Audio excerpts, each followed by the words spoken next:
Bom dia, meus amados irmãos, irmãs, que a infinita graça do nosso Senhor Jesus, de uma maneira muito especial, possa encher os nossos corações aqui nesta manhã. Meus amados em Cristo, nós iremos estudar juntos a sequência do estudo sobre o livro do profeta Jeremias. As lições que nós podemos extrair da vida deste profeta. Compreender a extraordinária conexão do tempo que ele viveu com os dias que nós estamos vivendo. Quais são as implicações? Quais são as exortações, as lições que nós podemos extrair? A minha expectativa é que, de alguma maneira, o Senhor venha nos contextualizar, abrir os nossos olhos, nos ajudar a ter uma percepção mais aguda, para entendermos a que horas nós estamos da noite. Estudar o livro de Jeremias é sempre uma grande emoção, uma grande alegria, porque este livro, como a história deste profeta, isto é, a sua inspiração profética, como a história do próprio profeta, se misturam, e assim nós podemos ver uma mensagem que ela foi absorvida na experiência, e como o Espírito Santo, de uma maneira divina, extraordinária, vai usar tanto a vida do profeta como o instrumento da sua palavra para nos ajudar. Eu creio que não carece voltar a fazer uma introdução sobre a vida do profeta Jeremias, o início da sua história, o contexto geográfico no qual ele viveu. Eu creio que tudo isso já está disponibilizado para os irmãos. Porém, vamos, a partir do capítulo 2, ter uma visão maior, mais profunda, sobre aquele avivamento, que muitos consideram, é claro, que ocorreu no início do ministério de Jeremias. E tudo isso chama muito a minha atenção, irmãos e irmãs, porque nós podemos incorrer no mesmo erro de avaliarmos as coisas do ponto de vista da emoção e não da palavra de Deus. Eu já ouvi muitas pessoas falando de avivamento sem conhecer ao mínimo a história da igreja, a história dos avivamentos, e ter uma experiência muito superficial na palavra de Deus. Então eles falam de um assunto de uma maneira muito romântica. Eles não sabem quais são as implicações de um avivamento. E aqui, na história de Jeremias, os capítulos 2 a 6, esses capítulos abrangem o avivamento que ocorreu no tempo do rei Josias. Todos nós sabemos, o rei Josias, ele foi um rei muito piedoso. A história do rei Josias inicia com uma grande tragédia. Josias era filho de Amon, e houve uma rebelião no reinado de Amon. Então um grupo o assassinou, e outro grupo se levantou contra esse grupo de rebeldes, e mataram todos eles. E eles apressadamente tomam Josias, com 8 anos de idade. Josias foi o rei mais jovem a sentar no trono de Davi. Então Josias, ele é colocado como rei. E Josias, graças ao Senhor, ele teve pessoas piedosas ao seu lado, que o conduziu no temor do Senhor, que o ajudou na sua vida espiritual. Ele desenvolveu desde cedo este amor a Deus. Aos 16 anos, ele começa a tomar uma consciência sobre o trono, sobre a sua responsabilidade e também uma disposição de andar nos caminhos de Davi. E assim, aos 22 anos, ele promove uma grande reforma espiritual em todo o reino do sul, só para ajudar-nos a entender. Eu já disse isso repetidas vezes. O reino de Israel, quando Roboão, filho de Salomão, reinava, se dividiu em dois reinos, reino do norte, reino do sul. O reino do norte era conhecido como Israel, e o reino do sul, Judá.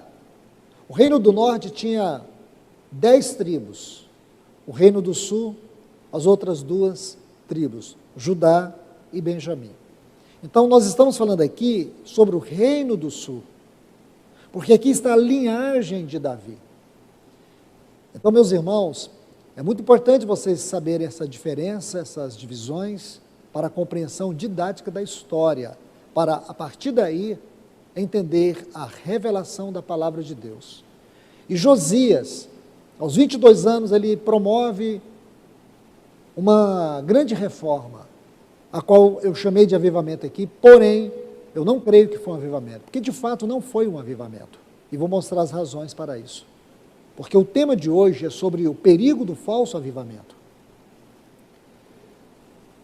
Então, aos 22 anos, o que aconteceu? O templo estava em ruínas. Não em completa ruína, como ocorreu quando a Babilônia invadiu Jerusalém. Mas eu preciso voltar aqui um pouco. O rei anterior, que antes de Amon, foi Manassés. Manassés reinou Judá durante 51 anos. Manassés, ele foi o pior rei que sentou no trono de Davi. Manassés. Ele foi o pior rei de Judá.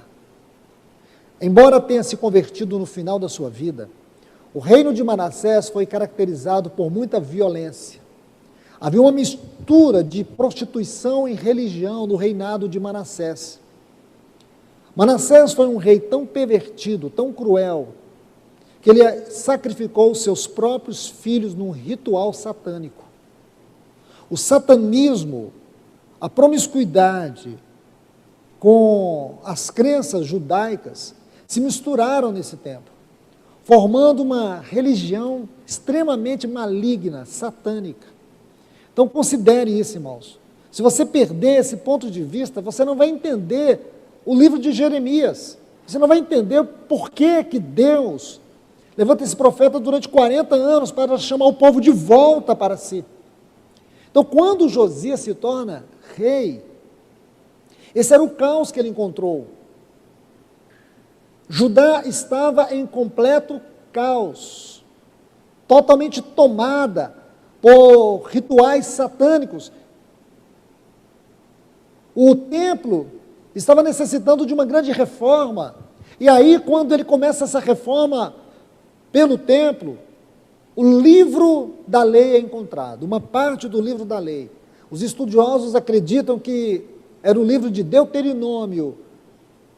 Eu tenho uma razão muito particular para crer que realmente era Deuteronômio, e nós vamos ver isso também. Então aqui eles encontram o livro. Safã, o escriba, ele vai diante do rei Josias e lê o livro.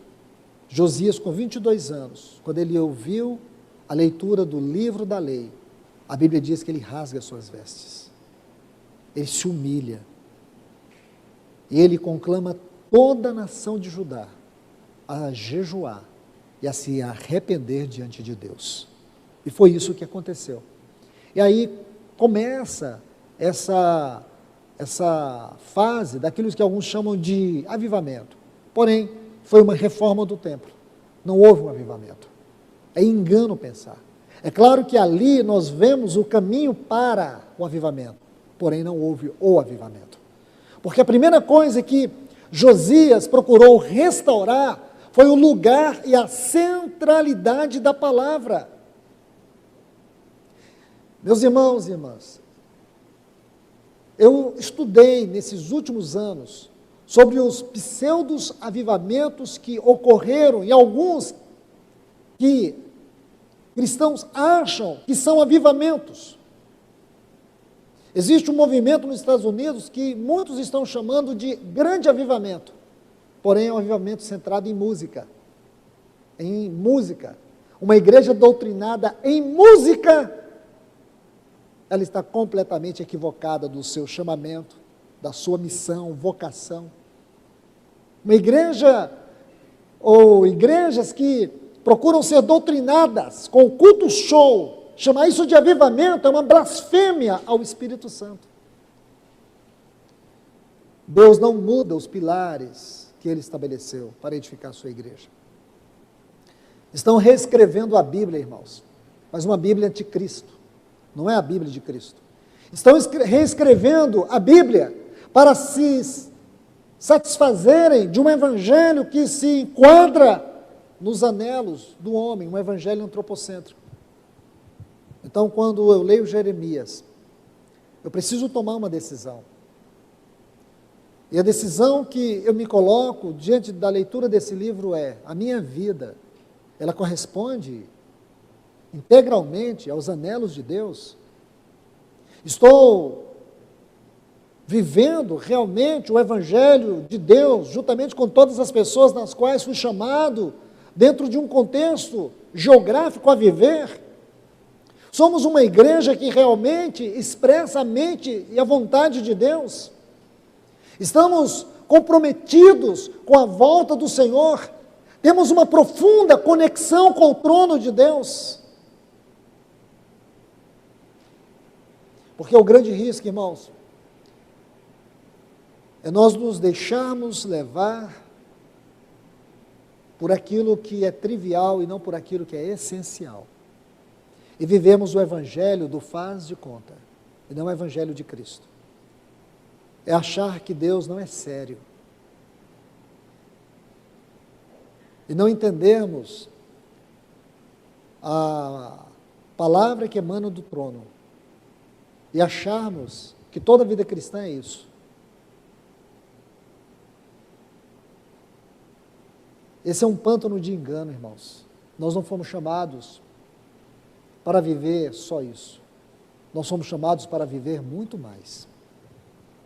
Nós somos chamados para viver a eternidade. Nós fomos chamados para povoar os céus. Nós fomos chamados para ser um templo eterno do Espírito Santo. Nós fomos chamados para ser uma família de muitos filhos conformados à imagem de Cristo Jesus.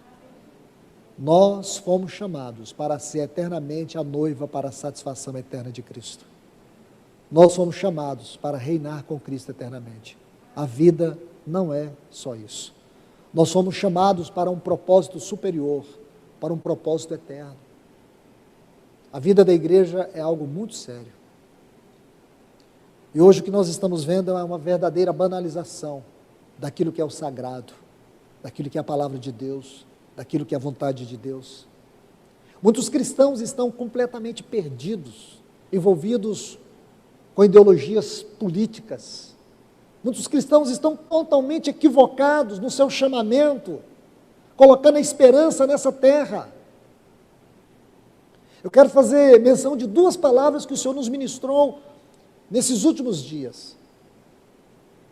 Duas ministradas pelo nosso irmão William e uma ministrada pelo nosso irmão Pablo. E dessas palavras, a primeira onde o irmão William colocou ali no livro de Tessalonicenses, sobre o tema da nossa esperança.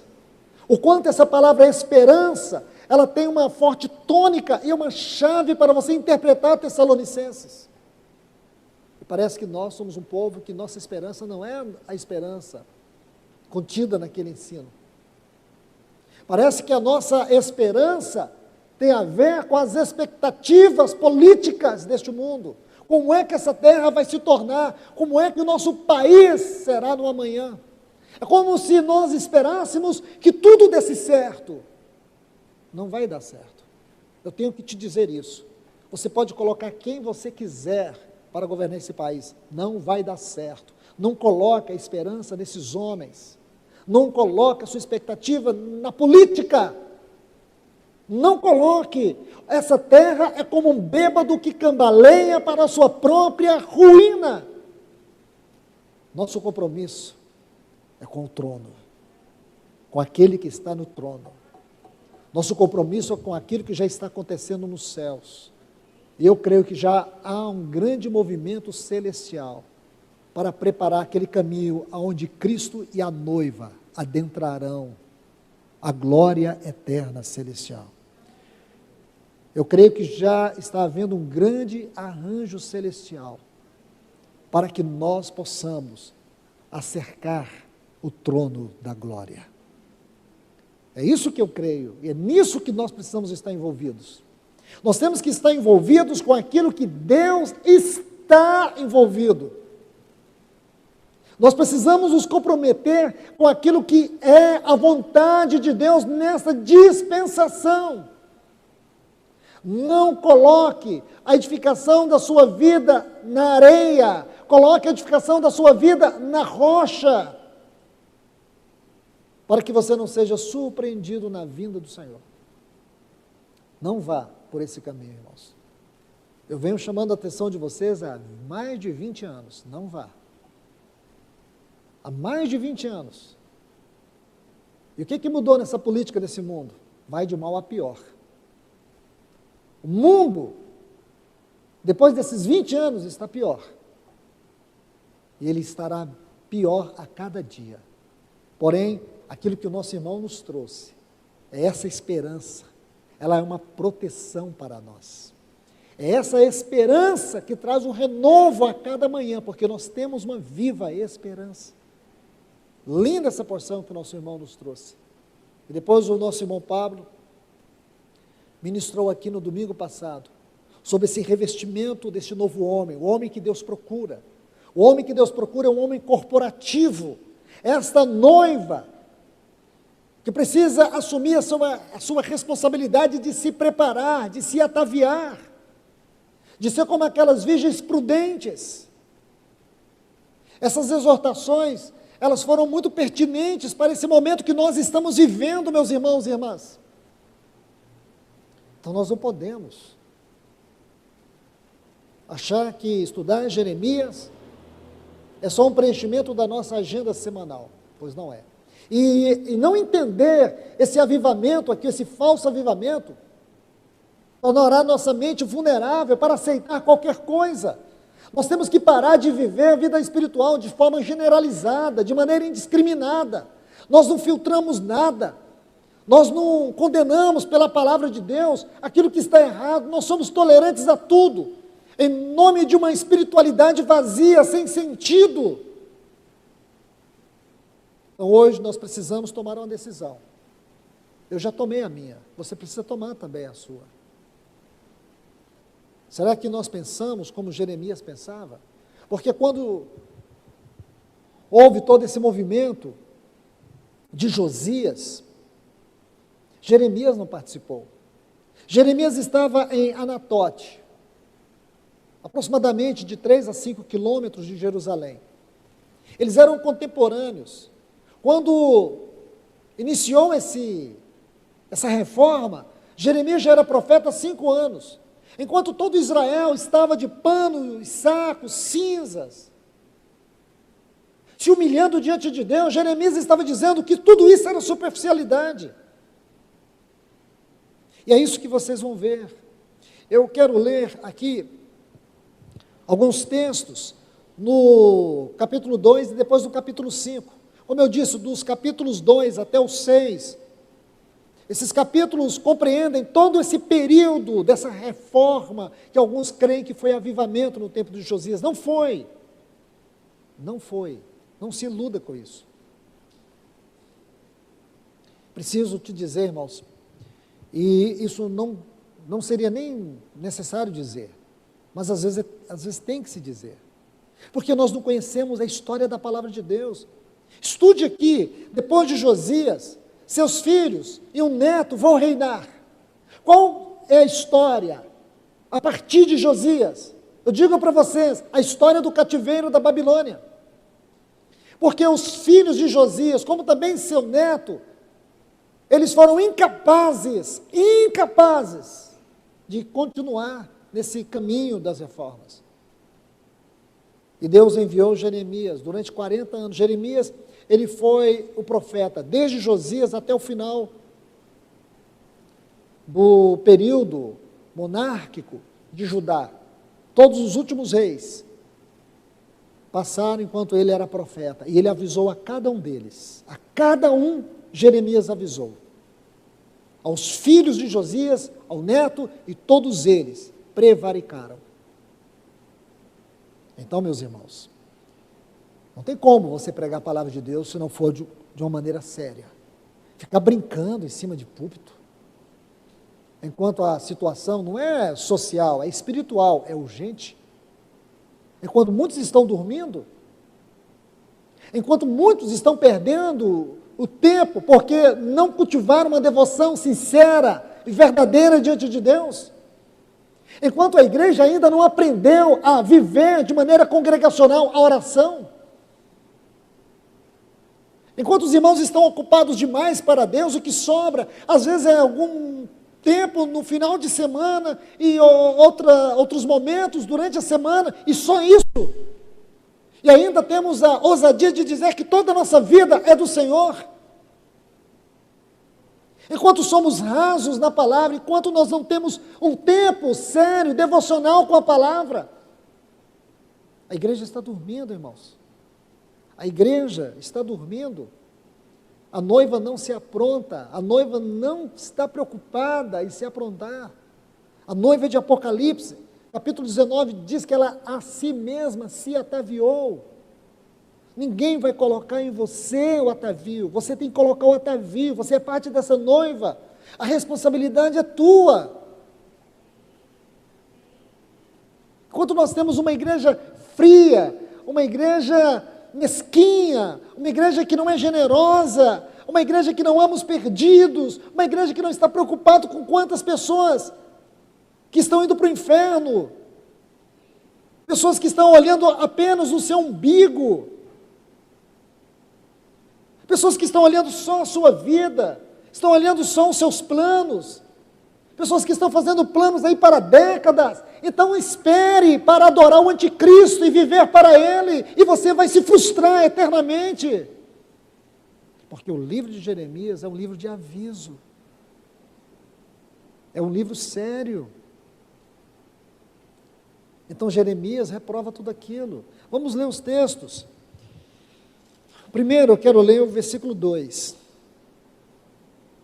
está assim: vai e clama aos ouvidos de Jerusalém, assim diz Jeová, a favor de ti, lembro-me. Eu quero que você capture esta palavra e guarde ela, porque ela é a tônica desta mensagem de hoje. Lembro-me da beneficência da tua mocidade, do amor, dos teus desposórios, de como me seguiste no deserto, numa terra que não estava semeada. Israel era santidade para Jeová, primícias da sua novidade. Todos os que o devoram serão tidos por culpados, sobre eles virá o mal de Jeová. Versículo 11. Acaso trocou alguma nação os seus deuses, que contudo não são deuses? Mas o meu povo trocou sua glória por aquilo que nada aproveita. Versículo 13. Dois males cometeram o meu povo. Deixaram-me fonte de águas vivas e cavaram para si cisternas, cisternas rotas, cisternas rachadas, cisternas destruídas, que não retêm águas. Versículo 19. A tua malícia te castigará e as tuas apostasias te repreenderão. Sabe e vê que má e amarga coisa é o teres deixado a Jeová, teu Deus, e não haver em ti temor de mim, de Jeová, Senhor dos exércitos. Versículo 21, todavia eu plantei como uma vide escolhida, toda semente da verdade. Como, pois, te tornastes para mim numa planta degenerada de vida estranha?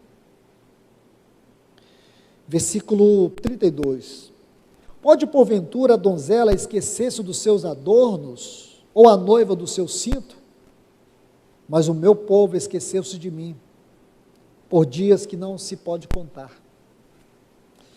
Esses textos, eles nos ajudam a entender todo o capítulo 2, como também todo o cenário do capítulo 2 até o capítulo 6. Por favor, veja comigo aqui o capítulo 5.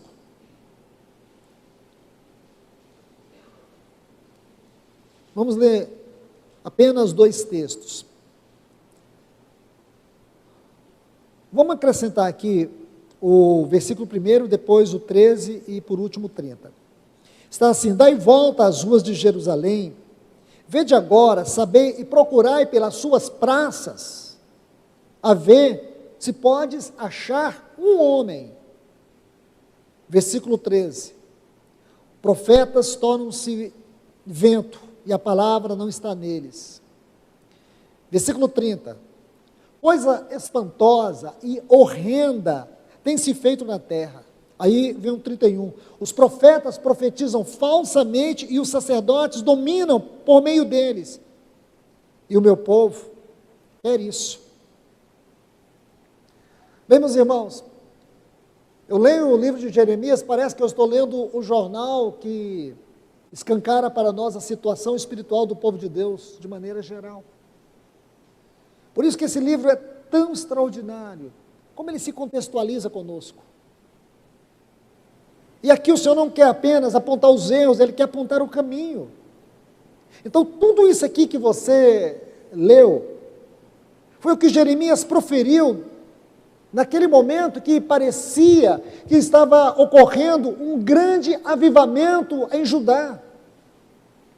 Lembre-se, à medida que os anos passam, esses capítulos, em que Jeremias, ele simplesmente está dizendo assim para o povo, transmitindo a palavra de Deus: não adianta vocês promoverem um avivamento superficial, um avivamento onde não existe o arrependimento genuíno. Quando nós estudamos sobre os 300 de Gideão, eu compartilhei com vocês sobre a diferença de arrependimento e remorso. Remorso é quando você sofre pela consequência do pecado. Então, quando você sente a consequência, aí você sofre. Aí você tem aquele sentimento, que você acha que é arrependimento, mas não é. Você só está arrependido porque você está sentindo a consequência do pecado. Então, é o sentimento atrasado. O arrependimento é quando você sabe que você feriu o coração de Deus. Isso é arrependimento. É quando você pede a Deus mudança. É quando você se rende. É quando você reconhece que você é um malfeitor, que você tem problema de caráter, que você precisa ser tratado, que você espiritualmente está doente, está morrendo, que o pecado é o seu Senhor, que você está desonrando a obra da cruz, que você está desprezando o poder do sangue e do perdão. Você sente a miséria, você sente a ignomínia. Você vai para o pó. Você não esconde de Deus os seus erros. Você sente doer dentro de você, de vergonha. Isso é arrependimento, irmãos. E se nós não chegarmos a esse arrependimento verdadeiro, o que vai acontecer? Isso aqui, ruínas. E é o que Jeremias estava dizendo. Os profetas profetizam o que o povo quer ouvir. Os sacerdotes estão de mãos dadas com eles. E é isso que o povo quer. Hoje se prega o evangelho que os ouvintes agradam. Hoje você não pode mais tocar a verdade, você não pode tocar nas feridas. Por quê? Porque senão você vai perder os seus clientes. Porque o evangelho não é comprometido com Deus, o evangelho é comprometido com o povo. Só que tem um porém, amanhã todo esse povo estará em ruínas. Jeremias mostrou justamente isso. O quanto os profetas estavam enganando o povo. e não havia verdadeiro arrependimento. Aí é que está. E por outro lado, Deus dizendo, lembrando Israel,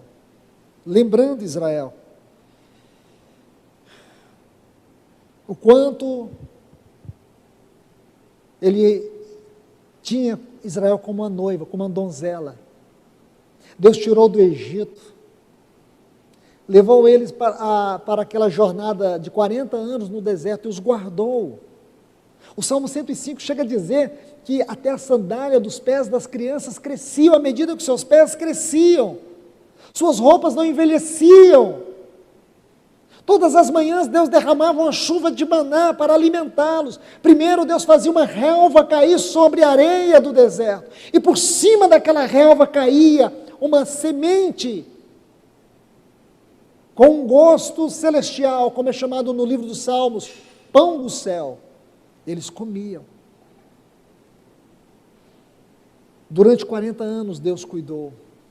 A única coisa que Deus queria era que Israel permanecesse na sua palavra. Então, aqui tem um ponto que é muito especial. Mas deixe-me mostrar antes algo para vocês. Lá no capítulo 1, versículo 10, quando Deus está falando sobre o chamado de Jeremias, Deus coloca algo muito sério sobre esse chamado. Lá no versículo 10, Deus diz assim: hoje eu estou lhe dando poder sobre as nações e reinos, para arrancar, para derrubar, para destruir e arrasar, e também para construir e para plantar. Deus está dizendo, o seu ministério será um ministério de morte, e será também um ministério de vida.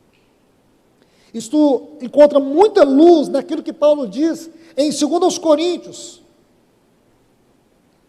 o capítulo 14, versículo 16.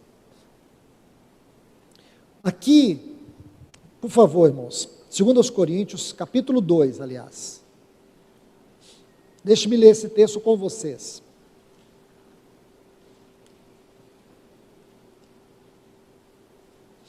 Aqui quero lhes mostrar algo muito especial.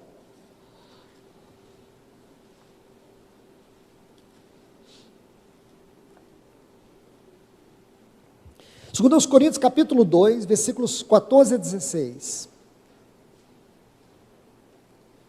Ele diz assim: graças, porém, a Deus que em Cristo sempre nos conduz em triunfo.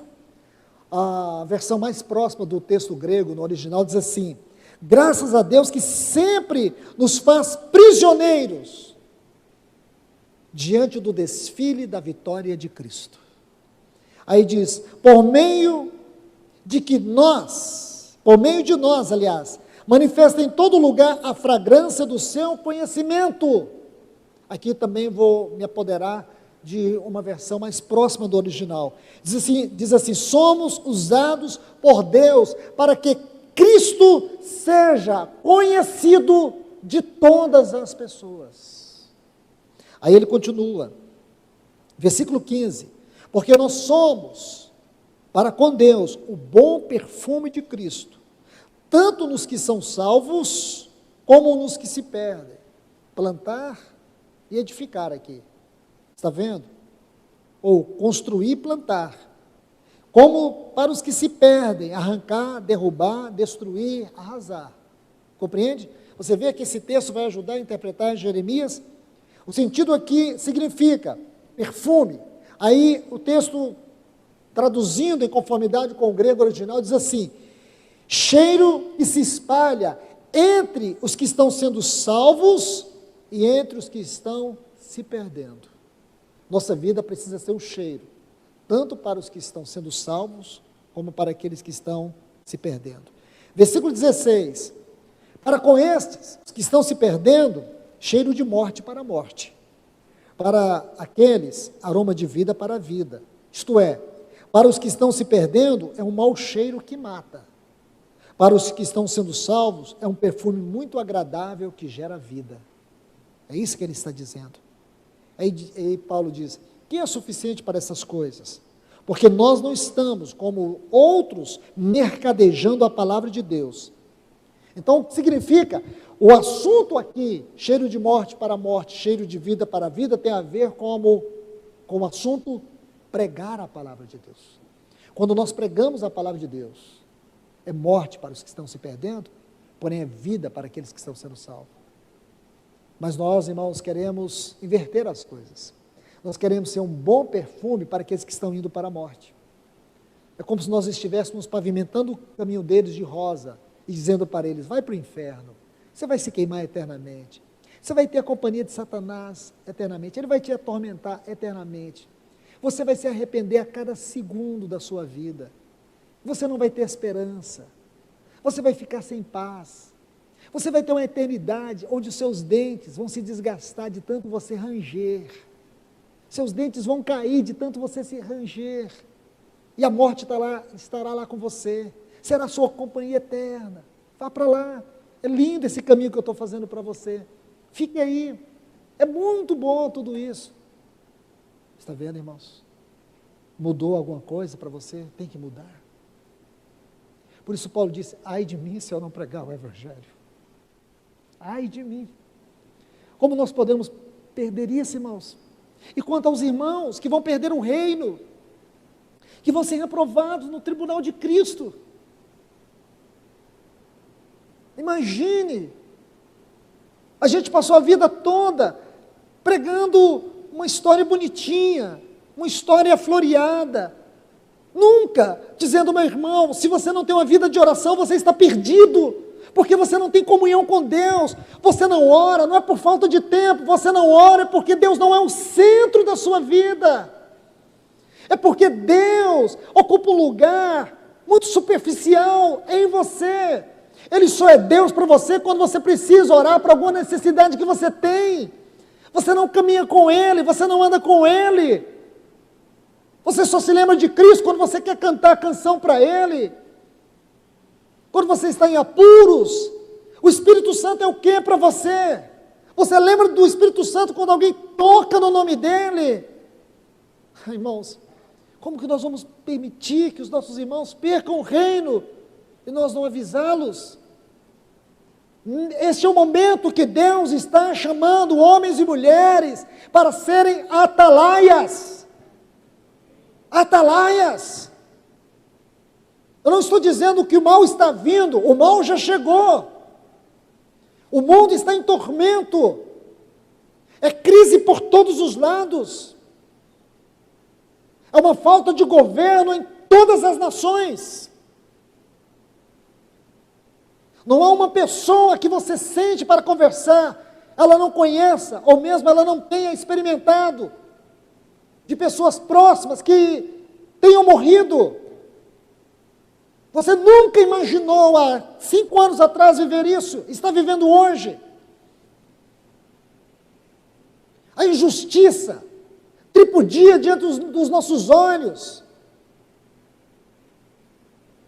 E o que nós vamos fazer, irmãos?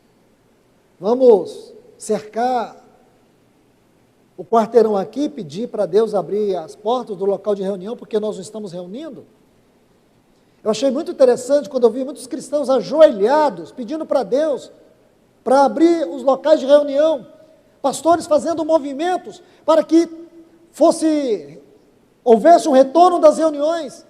Só que junto com o retorno das reuniões dos evangélicos, também haveria as reuniões dos terreiros de macumba, e todas as reuniões pagãs que os evangélicos reprovam. Na verdade, não era o desejo de reunir, era o desejo de arrecadar. Não era a falta da comunhão, era a falta do dinheiro.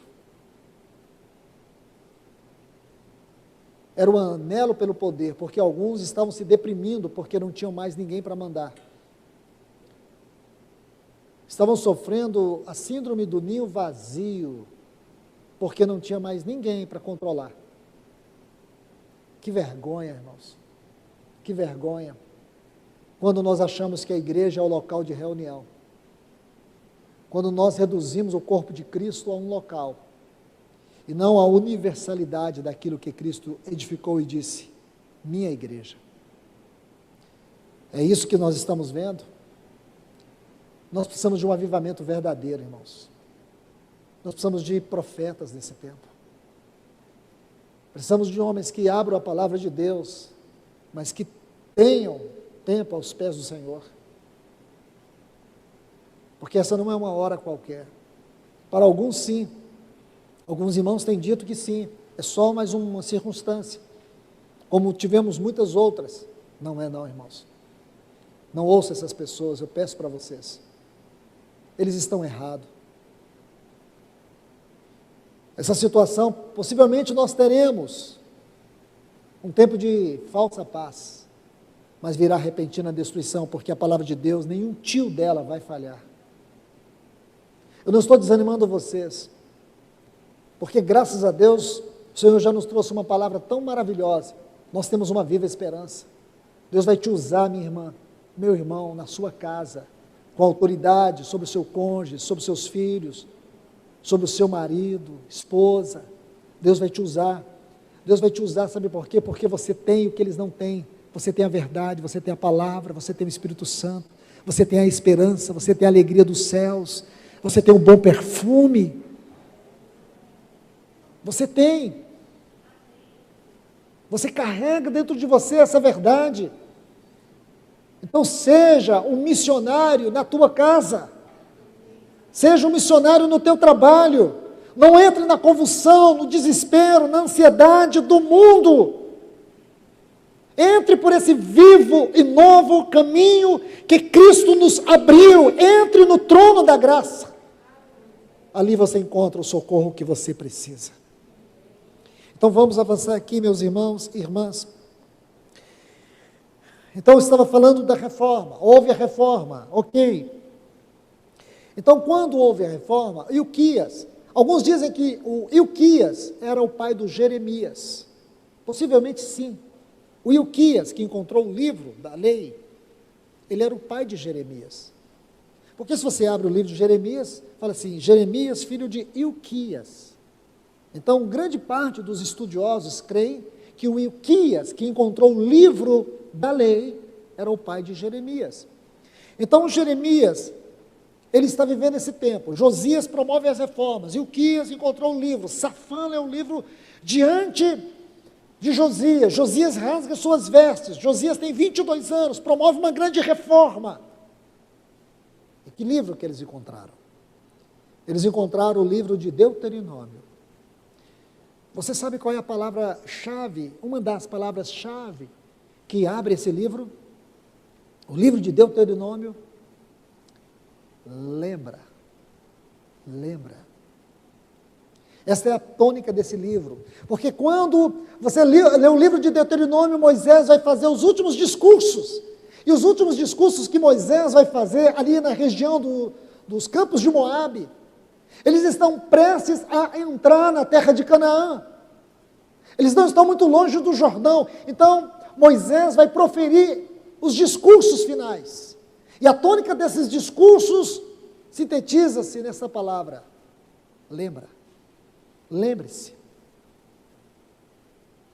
recordem, é isto. E você sabe que uma das palavras chave para você entender o livro de Jeremias é esqueceu. Então se você junta Jeremias com Deuteronômio, você consegue extrair o espírito da revelação aqui. Porque o povo esqueceu, porque o povo não lembrou. Deixe-me mostrar isso para vocês, rapidamente, eu vou passar rapidamente. Deuteronômio capítulo 5, versículo 15, diz, lembra-te que fosse servo na terra do Egito. Deuteronômio capítulo 7, versículo 18, lembrar-te-á do que o Senhor teu Deus te fez, e fez a Faraó e a todo o Egito. Deuteronômio 8, 2, lembrar-te-ás de todo o caminho pelo qual o Senhor te guiou. Deuteronômio 9,7, lembrai-vos de que muito provocastes a ira do Senhor. 16,3,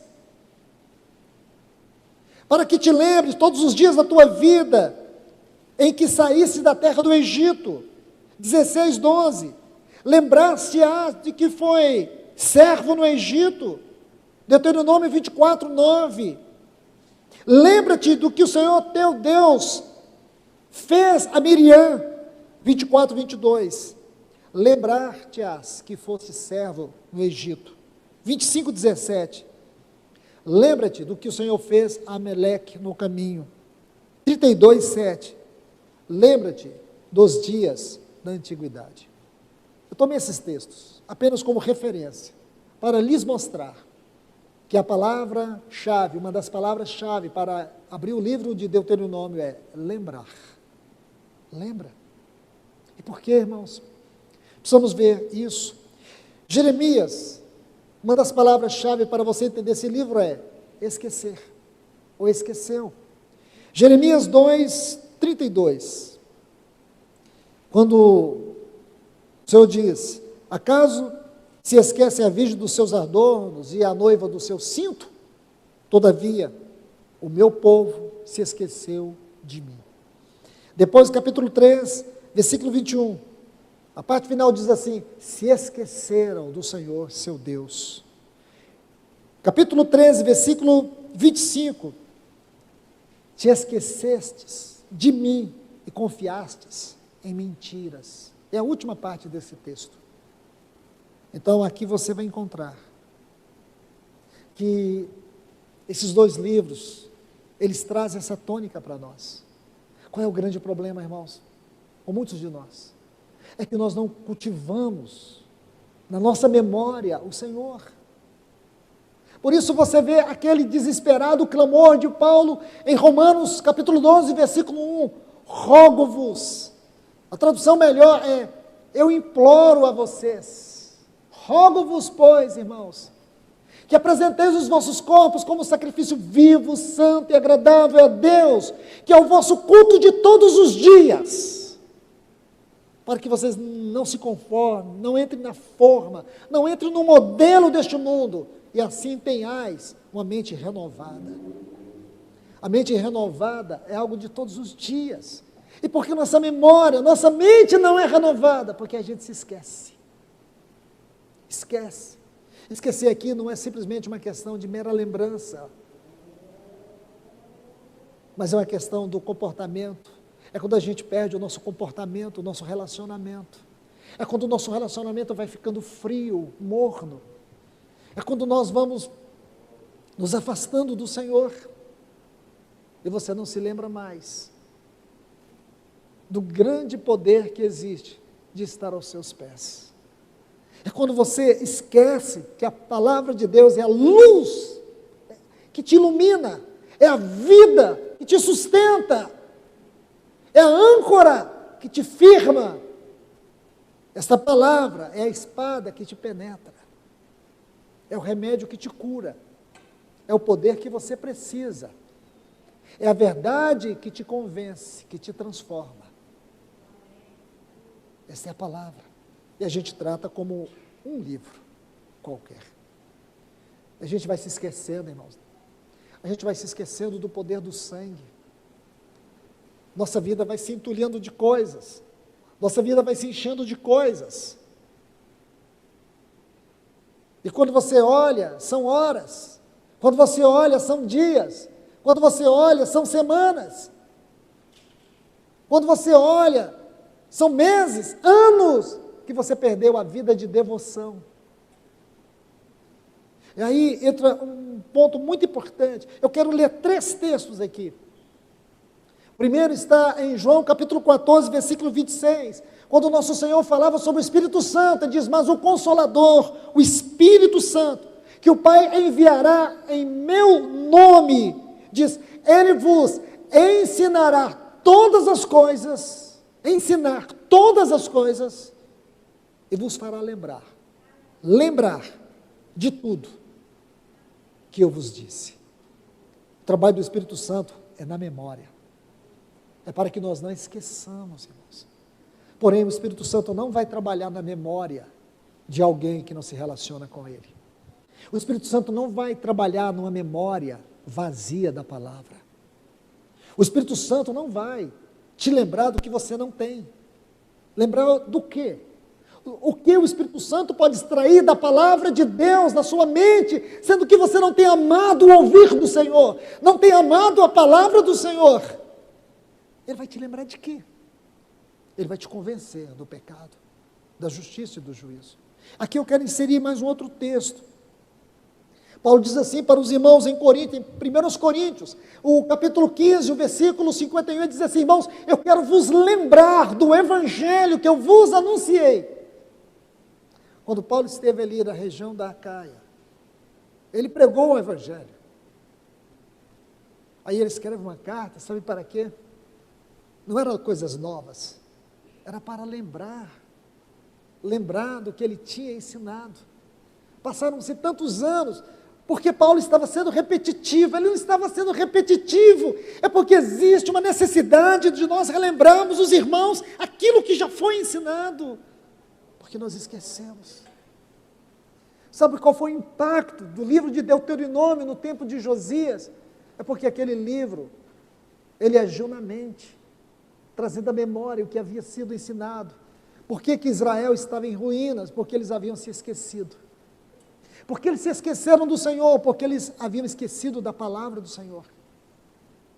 Jeremias vem agora, dizendo para eles: não é assim, não é assim, vocês estão fazendo tudo errado, não é por aí, vocês estão simplesmente se arrependendo de forma superficial. A Bíblia vai dizer que o Josias, ele obrigou, em 2 Crônicas, capítulo 34, versículo 33, diz que o Josias obrigou todo Israel a se arrepender. Esse texto é muito importante. Eu vou ler para vocês. Esse texto diz assim: Josias tirou todas as abominações de todas as terras que eram dos filhos de Israel, e a todos quantos se achavam em Israel, ele os obrigou para que servissem ao Senhor. Está errado. Está errado. É o que Jeremias não queria. Jeremias queria que o trabalho da palavra levasse o povo à rendição. Josias achava que a sua posição de rei poderia instituir uma religião em que o povo pudesse obrigatoriamente servir a Deus. Isso está sendo dito por muitos irmãos. Há pouco tempo um irmão me disse assim, que ele apreciava certos governos porque eles eram contra o aborto. Ele me citou 2 governos, 2 presidentes. Eles eram contra o homossexualismo. Eles eram contra o avanço da promiscuidade nas escolas, a erotização das crianças. Como ele me apresentou 2 governos, eu também apresentei 2 governos para ele, que também eram contra o homossexualismo, contra o aborto e a erotização na escola. O presidente da Coreia do Norte e o presidente do Irã. Vocês concordam com eles? Claro que não.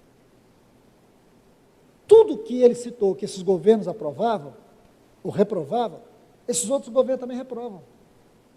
Certo?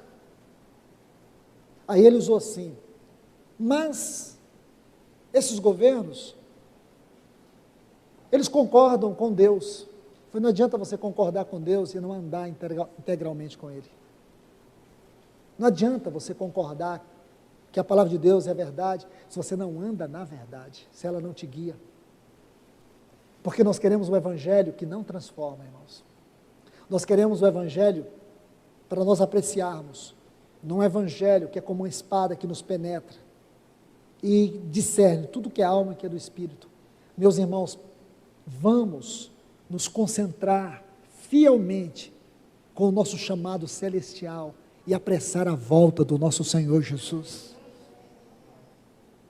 Então vocês estão vendo aqui, por que Jeremias não concordou com tudo isso? Porque simplesmente ele vai dizer que não é dessa forma.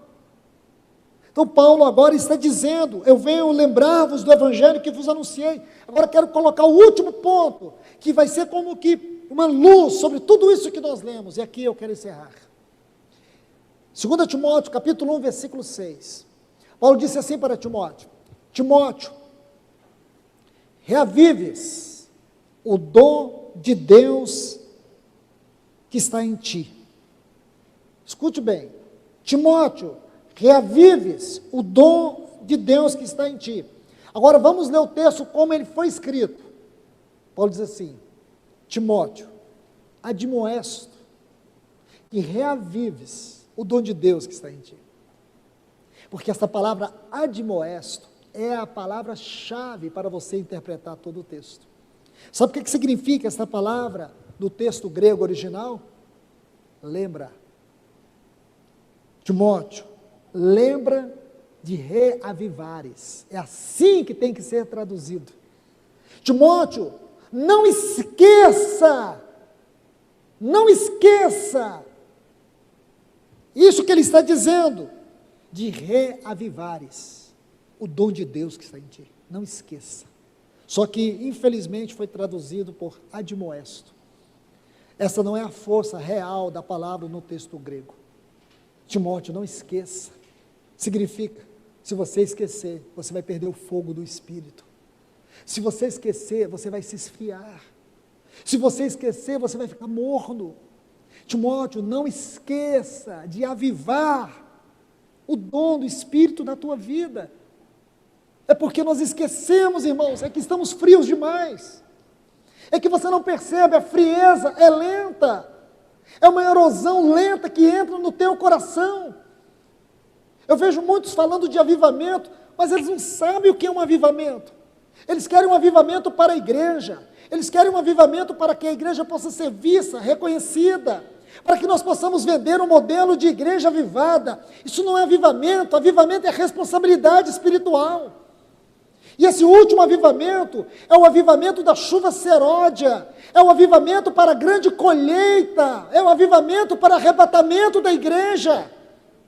Não é para a igreja ficar aqui, é um arrebatamento para a igreja sair daqui. É para que os pecados sejam tratados na luz. É para que o Senhor encontre centralidade entre nós, tenha toda a primazia. É para que o Espírito Santo esteja à nossa frente, nos conduzindo. É para que haja verdadeira revelação. Quando Daniel disse assim, escreveu sobre os últimos dias, no capítulo 12, ele diz que o saber se multiplicará. Alguns eruditos, eles dizem que o saber ali não tem nada a ver com ciência. Não tem nada a ver com ciência. E digo para os irmãos que eu sou um dos que aprecia essa interpretação. Saber ali é a revelação quanto ao tempo da volta do Senhor. É uma revelação quanto às escrituras escatológicas.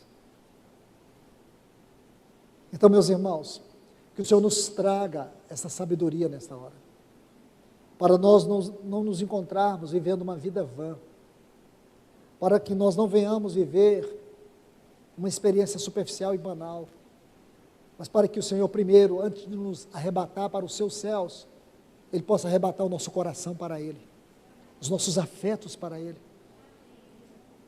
a nossa devoção para Ele. Que o Senhor nos ajude, meus irmãos e irmãs.